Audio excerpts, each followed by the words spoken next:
ternyata event Wekfest ini sangat mendunia. Pesertanya dari 8 negara yang ada di Asia, dan ternyata membuka mata dunia bahwa di Minahasa ada Danau Tondano yang bisa dijadikan Tempat surfing. tempat sport water.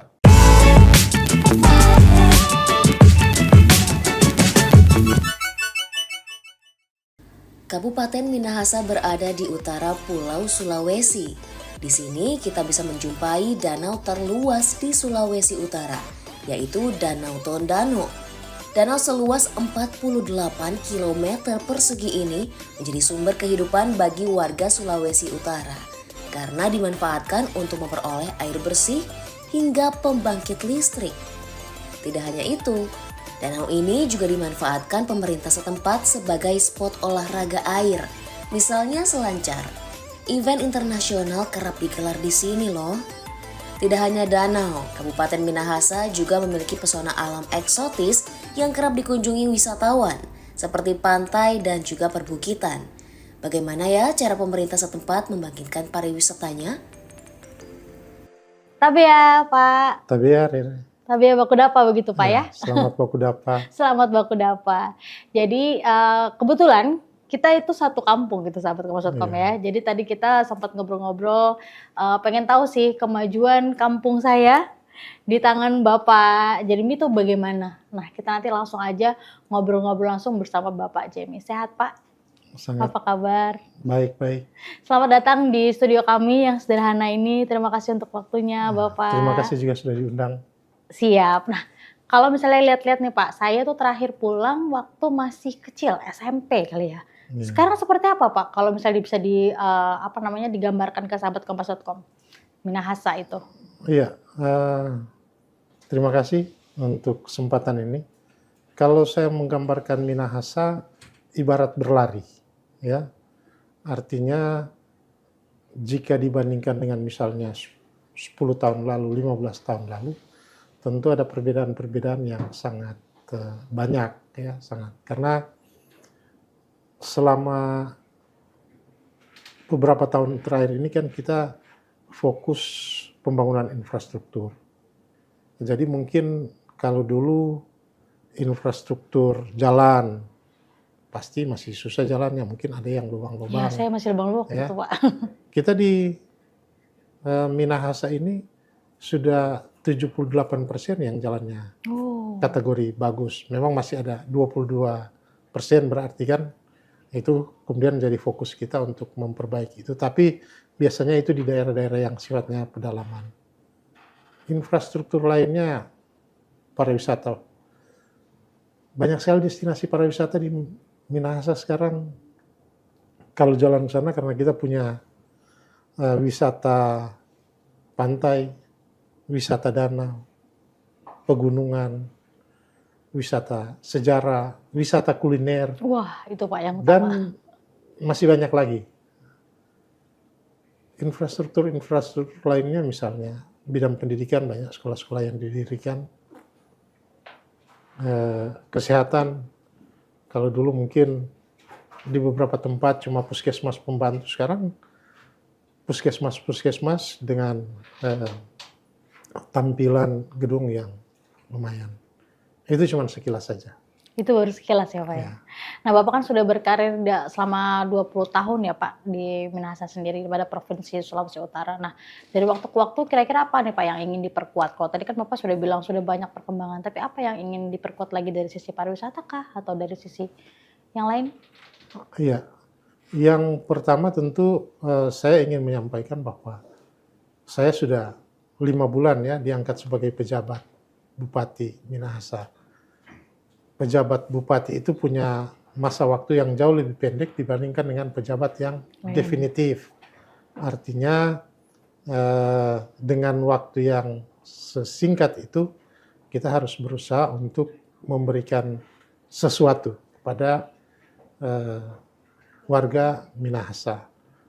Nah, ketika saya ditunjuk, kita kan buat APBD, anggaran. Di situ saya menginstruksikan supaya yang pertama infrastruktur jalan. Karena yang saya katakan tadi masih kurang. Jadi identifikasi jalan-jalan yang belum bagus, kemudian diperbaiki, dibikin bagus. Ada yang sifatnya memperbaiki, tapi ada yang sifatnya memang membangun. Membangun ulang ya Pak ya? Dari awal.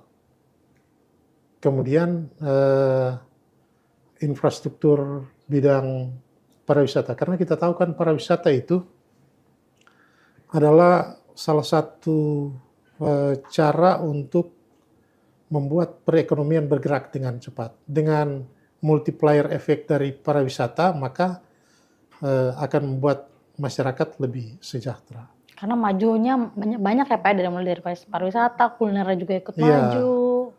Dan juga karena kan kalau kita bicara soal pariwisata, sebuah tempat kita bangun destinasi pariwisata, pasti akan memicu sektor-sektor lainnya. Apakah sektor jasa, UMKM, sektor pertanian, dan lain sebagainya. Nah, itu yang saya kemudian berusaha untuk fokus, tidak membangun destinasi-destinasi pariwisata yang baru, tetapi berusaha untuk memaksimalkan destinasi-destinasi pariwisata yang sudah ada, termasuk membuat yang namanya paket-paket pariwisata. Oh, oke. Karena memang permasalahan kita bahwa Minahasa itu cuma 1 jam dari Nado. Orang cenderung kalau ke Minahasa kemudian cuma satu tempat destinasi, mereka cenderung nginapnya di Nado kalau orang luar. Nah, kita berusaha untuk membuat paket-paket pariwisata, misalnya wisata danau, wisata pegunungan, kemudian wisata pantai, supaya dia boleh berada di Minahasa ini dalam jangka waktu 2-3 hari lah, yang lama. Kalau 2-3 hari kan berarti ada duit yang dia belanjakan. Yang dibelanjakan, ketika betul. duit itu dibelanjakan, berarti duit itu akan berputar di Minahasa. Di Minahasa dan masyarakat setempat, sehingga kemudian membawa perubahan ekonomi bagi masyarakat setempat. Lagian lengkap ya Pak, Minahasa tuh mau dingin-dinginan bisa ke gunung. Kalau mau lihat danau yang cantik, pengen yang tenang, ada danau. Kalau mau ke pantai, mau snorkeling, mau segala macam, mau menikmati pantai juga ada ya Pak ya. Jadi nggak perlu kemana-mana sebenarnya Pak. Bahkan kita kalau wisata pantai itu ada beberapa wisata yang booming ya. Apa tuh Pak? Misalnya coba di searching di internet Pantai Mahembang. Eksotis tuh Pak pantainya Pak ya? Eksotis, katanya ada tempat-tempat yang memang betul-betul 2 tahun lalu sangat banyak, bahkan dia agak jauh tetapi bisa mengakibatkan kemacetan sampai beberapa kilo karena orang pengen ke situ. Oke. Wisata di pantai-pantai Parente, Kema, dan sebagainya yang memang merupakan wisata-wisata wisata pantai. Tetapi juga yang hebatnya ada wisata-wisata kuliner. Misalnya di Kawangkuan. Kawangkuan itu menjadi salah satu daerah di mana orang pingin minum kopi, istilahnya makan biapong. Biapong enak tuh Pak. Makan makanan yang ciri khas Minahasa. Itu orang ke Kawangkuan. Bahkan kalau hari biasa saja sudah sore sering macet jalan-jalan di. Iya, tapi sambil menikmati sore gitu Pak ya. Iya, apalagi kalau hari Sabtu atau hari Minggu. Atau hari libur ya. Ya, lebih-lebih lagi kalau hari libur. Kemudian ternyata dia membawa efek bagi daerah-daerah di sekitarnya, misalnya di Langoan. Mereka kemudian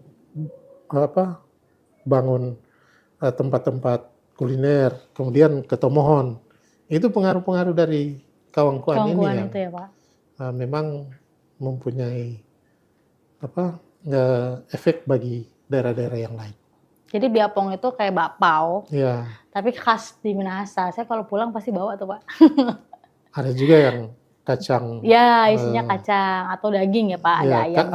Ada yang namanya kacang tore, sangat terkenal itu. Jadi orang kalau mau ke Kawangkuan ini 2, jadi bakpao sama Kacang. kacang tor. Ditemani sama kopi Iya, ya Pak sama ya. kopi. Kurang enak apa tuh. Belum pemandangannya Pak ya, bagus Iya. juga di sana. Oke, nah Pak kalau misalnya program khusus nih yang diinisiasi Bapak soal infrastruktur apa Pak? Ada nggak program khusus? Itu yang saya sampaikan tadi, ya. Tapi saya melihat bahwa di bidang pendidikan dan kesehatan itu juga penting.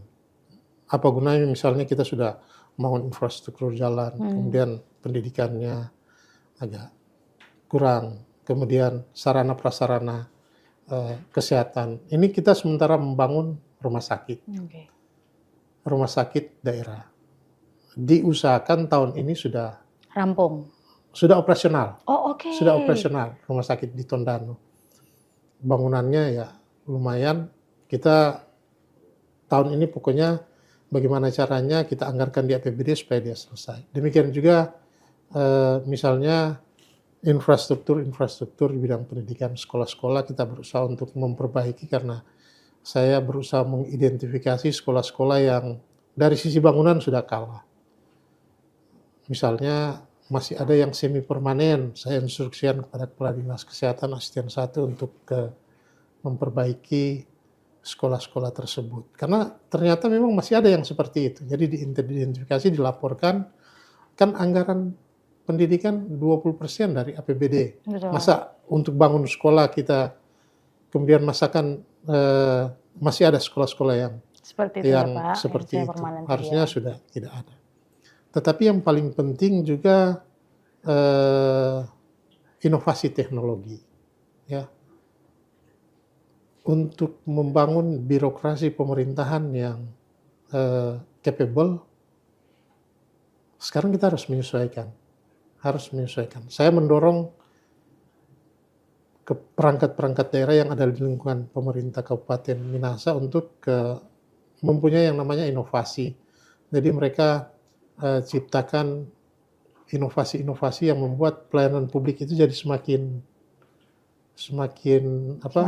gampang, gampang diakses. Jangan kemudian karena susah diakses kemudian timbul calo dan lain meminimalisasi sebagainya, itu sehingga ya. kemudian mengakibatkan biaya tinggi.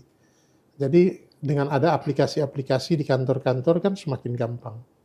Bisa saja dia tidak perlu kantor, tinggal buka aplikasi, daftarkan, ternyata sudah bisa terlayani. Ada beberapa unit kerja yang melakukan pelayanan publik yang saya arahkan untuk seperti itu, misalnya di Capil, kalau rumah sakit kan dia harus tapi di Dinas Pendidikan, di BKD karena dia melayani pegawainya, termasuk juga di Badan Aset dan Keuangan Daerah, agar supaya tidak timbul cerita-cerita bahwa kami ngurus ini kenapa harus bayar gitu. Atau bayar calo gitu Pak ya. Karena akhirnya ada calo yang muncul. Saya berusaha untuk membangun itu dan syukur direspons dengan baik. Teman-teman juga mengupayakan hal tersebut dan bisa kita lihat hasilnya, sudah ada. Jadi warga Minahasa sekarang enak banget ya. Saya jadi pengen pulang kampung nih Pak. Ya. Karena semuanya sudah enak seperti ya untuk ngurus-urus gitu ya. Jadi udah nggak pakai harus ngantri lagi kayak dulu. Semuanya sudah online. Terus habis gitu infrastrukturnya juga sudah semakin baik ya Pak ya. Nah kalau misalnya tadi Bapak kan singgung dari sisi pariwisata juga Pak. Tadi bagaimana perkembangan ekonomi dari sisi pariwisata yang sudah Bapak tadi infrastruktur Bapak benarkan gitu ya, Bapak betulin. Terus sekarang seperti apa Pak pertumbuhan ekonominya? Itu yang saya katakan tadi bahwa salah satu upaya untuk memicu pertumbuhan ekonomi kan sebenarnya yang paling gampang itu adalah melalui pariwisata. Kalau yang lain bisa, tetapi dia bisa lah, misalnya pertanian atau industri, sektor jasa bisa. Tapi kalau pariwisata itu kan ketika kita membangun pertama infrastruktur pariwisata, kemudian dia akan memberikan multiplier effect bagi sektor-sektor lainnya untuk berkembang. Dan itu memang menjadi fokus kami sehingga kemudian masyarakat langsung merasakan. Saya ingat dulu ketika saya mengambil contoh saja di Sulawesi Utara ya, ketika sebelum COVID dulu, Pak Gubernur kita membuka penerbangan langsung ke Chinese, Taipei, dan ke Korea. Sangat banyak turis-turis yang datang. Ternyata itu kemudian mampu membuat perekonomian jadi semakin bagus di sana. Karena mereka datang belanjakan uangnya. Di Minahasa juga seperti itu. Kita merespons kebijakan-kebijakan dari pimpinan, dari pemerintah tingkat atas yang membuka rute-rute penerbangan langsung. Sekarang kan ada penerbangan langsung ke Jepang, ada ke Singapura, sebentar lagi mungkin di Korea, ke Cina juga akan dibuka kembali. Mereka datangnya di mana kan bukan cuma di Manado, Betul. mereka ke Minahasa juga, ya. Imbas dari itu. Nah, kalau kita tidak mempersiapkan, nanti mereka nggak mau datang lagi. Betul. Tercatat sekarang ada sekitar 18.000 wisatawan tahun 2023. Ada 18.000 wisatawan yang berkunjung ke Minahasa, baik ke domestik maupun wisatawan mancanegara. Soalnya sekarang viral dikit pasti dicari, Pak. Oh iya. Oke, nah kalau misalnya tadi ini kan juga nanti akan ada event Wake Fest, kejuaraan wake surf dan wakeboard atau surfing di Danau Tondano yang digelar di Minahasa. Dan itu mungkin akan menarik banyak turis asing juga Pak yang ingin nonton atau pesertanya begitu ya. Bagaimana pandangan Bapak mengenai keberhasilan event ini dan bagaimana proses keberlanjutannya? Iya, bulan November lalu tanggal 24 sampai 26 November kita melaksanakan event Wake Fest. Ternyata event Wake Fest ini sangat mendunia. Pesertanya dari 8 negara yang ada di Asia, tapi yang ikut juga juara dunia kan gitu. Dia disiarkan secara langsung dan ternyata membuka mata dunia bahwa di Minahasa ada Danau Tondano yang bisa dijadikan tempat surfing, tempat event nasional, event sport internasional water, gitu ya. sport water. Nah, ternyata ketika event ini dilaksanakan, yang paling sulit itu adalah membangun venue. Kita sudah membangun venue-nya, ya. Artinya akan sangat sayang apabila tidak digunakan. Nah, setelah event tersebut, tempat itu pertama kita jadikan lokasi wisata. Kemudian akan ada event-event, baik event yang sifatnya regional, provinsi, lokal, tapi tingkat provinsi, kemudian nasional dan internasional yang sudah kita rencanakan untuk dilaksanakan di situ. Bulan September atau Oktober nanti ada kegiatan water sport yang akan kita gelar di situ terkait dengan ski air dan beberapa event lain. Tentu diharapkan bahwa kesuksesan pelaksanaan Wake Fest akan berimbas juga akan terbawa juga pada kegiatan berikutnya. Ya. Karena venue-nya sudah ada ya Pak. Venue-nya sudah ada. Yang paling sulit kan venue. Dan sudah standar internasional ya Pak yang kemarin terakhir itu. Ya, diverifikasi langsung oleh panitia-panitia panitia-panitia internasional. Ada kesalahan sedikit saja mereka bilang langsung diperbaiki. Kalau misalnya tidak diperbaiki, tidak jadi kegiatan ini. Jadi kegiatan. Oh, oke. Sehingga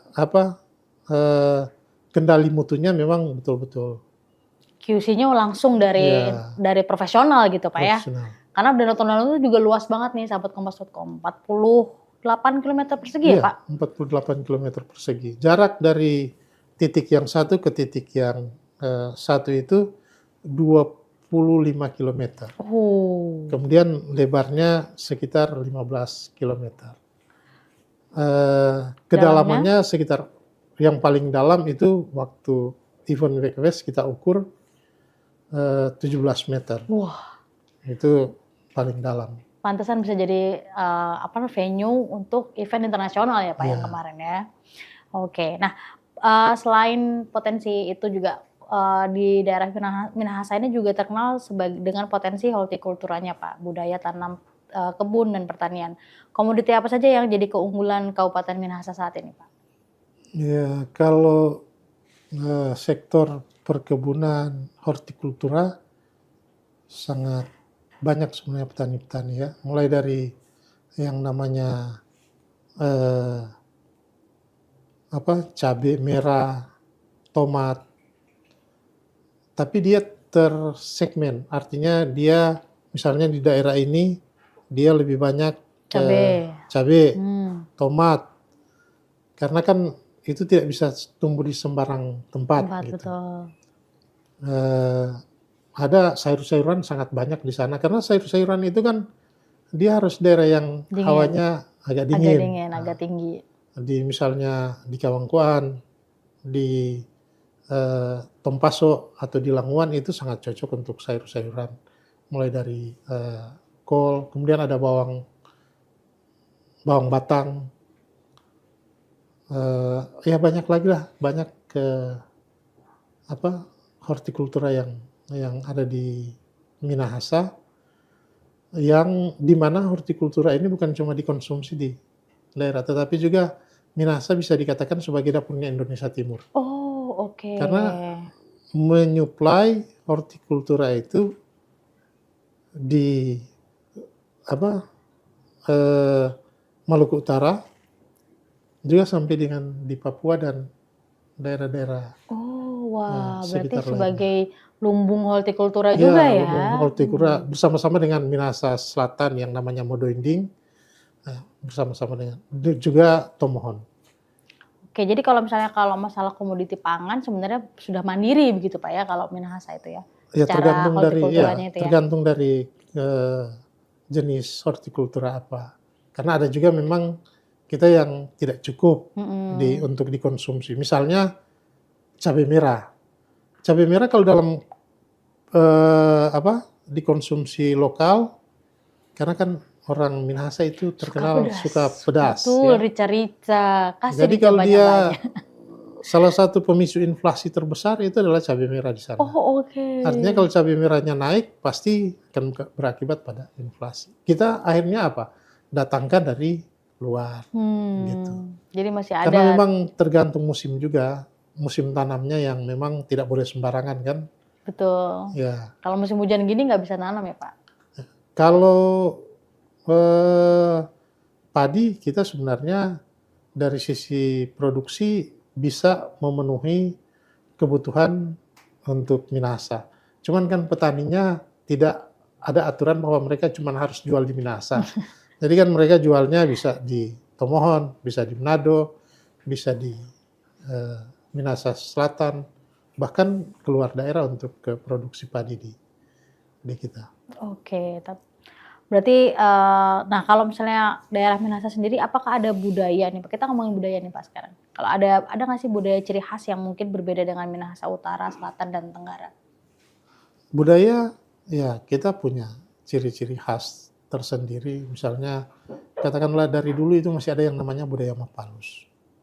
Budaya Mapalus ini bukan cuma mengerjakan kebun orang secara bersama-sama, tetapi juga ada di beberapa tempat itu misalnya memindahkan rumah. Pindah rumahnya bukan pindah rumah barang ya, tapi rumahnya dipindah. Rumah itu dipikul, kemudian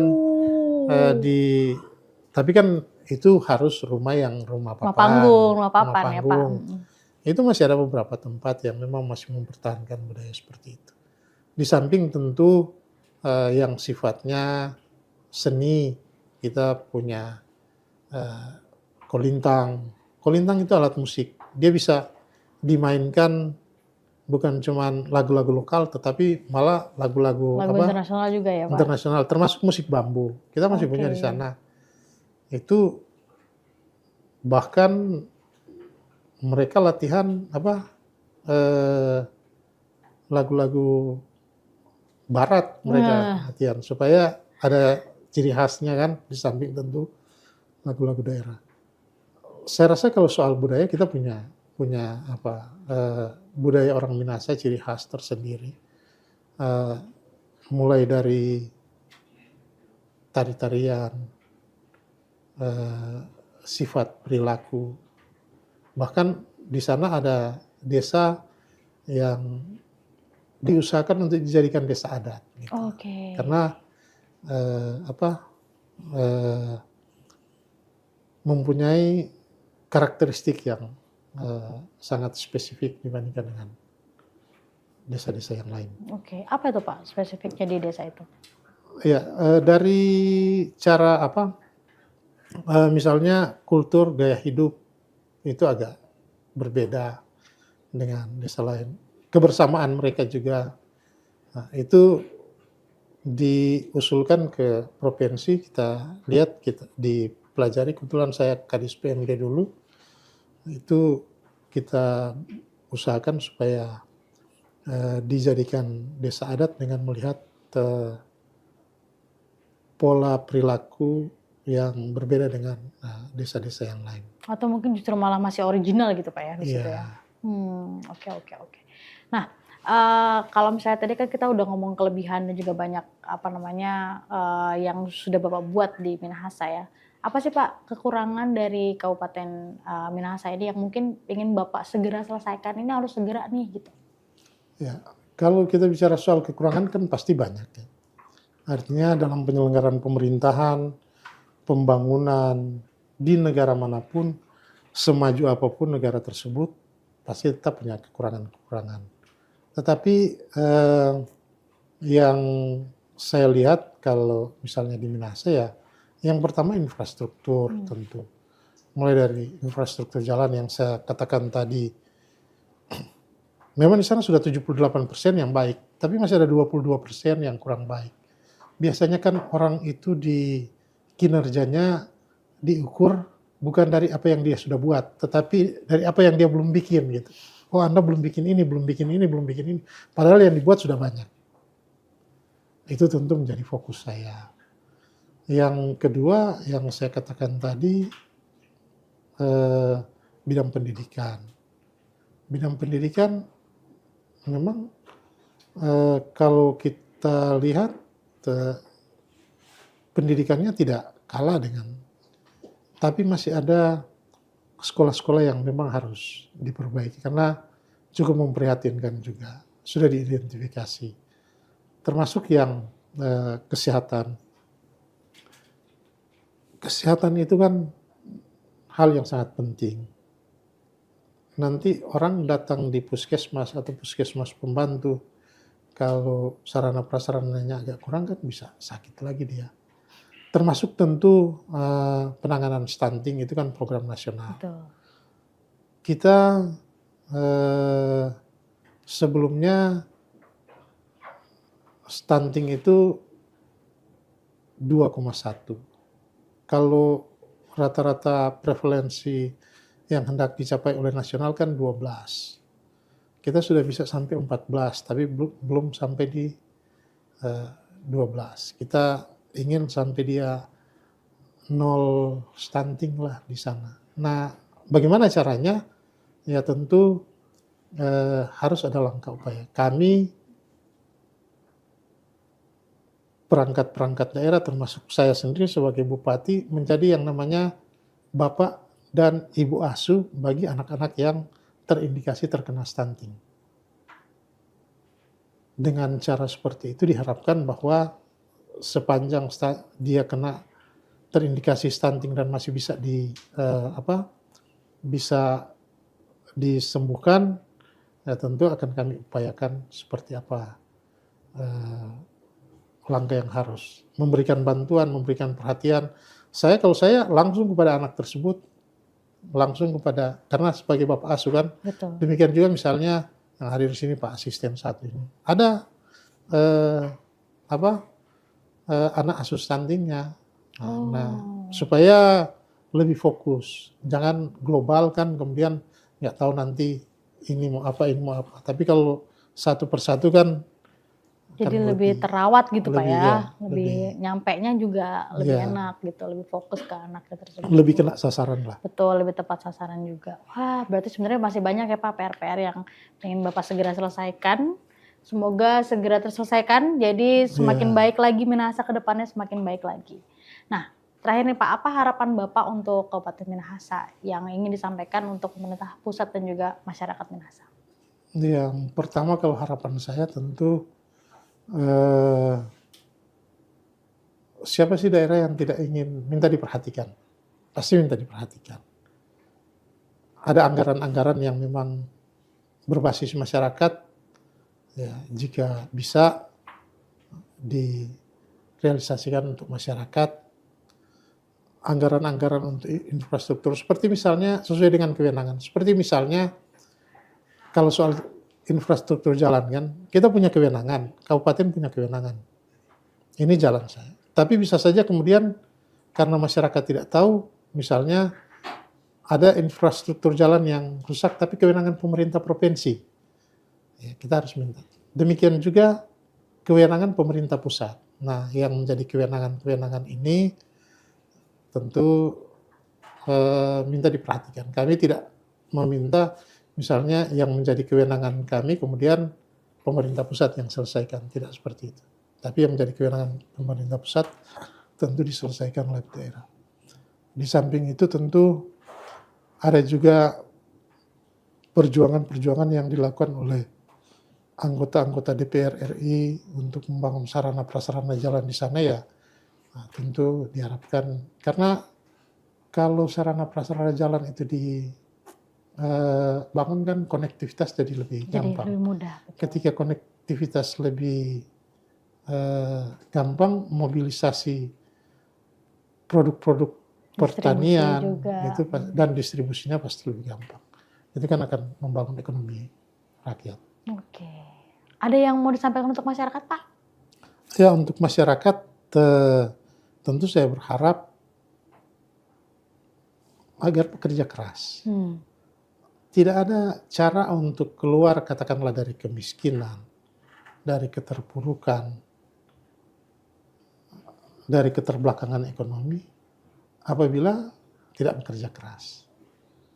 Kalau kita bekerja keras, pasti kita akan keluar dari hal-hal tersebut.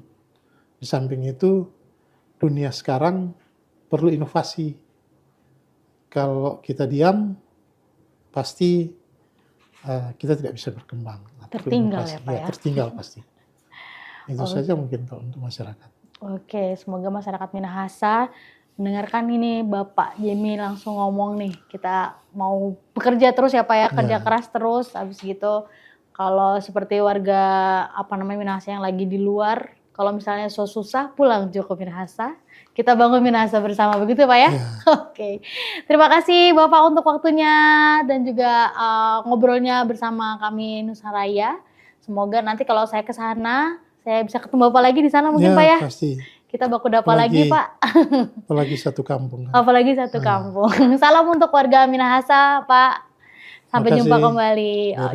Sama-sama Pak. Nah, sahabat Kompas.com, itulah tadi obrolan saya dengan Bapak Bupati Minahasa. Jadi buat kamu yang mau jalan-jalan ke pantai, ke danau, langsung aja ke Minahasa untuk menikmati juga kuliner di sana. Kalau gitu saya dari Kemampung pamit. Salam Nusaraya, semangat Bhinneka Indonesia Raya. Bye-bye.